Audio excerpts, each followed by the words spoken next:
mo sa mga taong di mabago ang sistema na napako sa eksenang nakabalot sa eksema. Mga salot umeksena, diktador na mga boga, silang mga buhay ang protektor ng mga droga. Dahil doon maraming di nakapagsuot ng toga, pangarap lumubog parang trahedya ng pagoda. Napakarami ng buhay na sinalanta, relasyon na mag-anak unti-unting nilalanta. Makinig sa kinakanta at sa mga binabanta. Kung ayaw mo rin sa droga, halika lumaban ka at harapin ng maayos ang kinabukasan mo. Baka magsisi ka, huli na ng lunasan mo.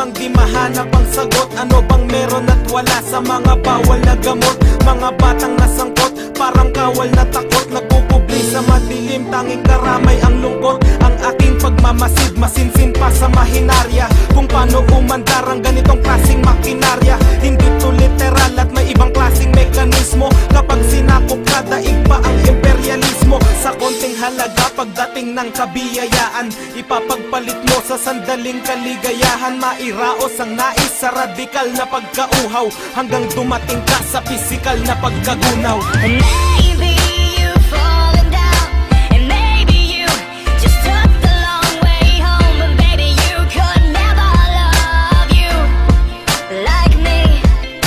And one day this will fade away. In the mirror you'll see a smiling face, and standing next to you will always be me.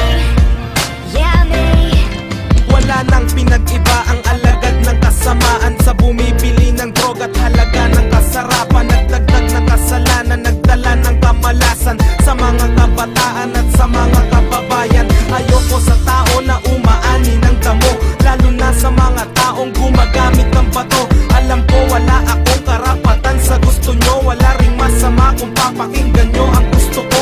Wala akong pakialam kung ikaw ay nababagot. Ang akin lang sa gitna ng krisis, di yan ang sagot. Ang mga dahilan mo, nasabi ko na yan noon. Kaya mo ring magbago dahil may Panginoon.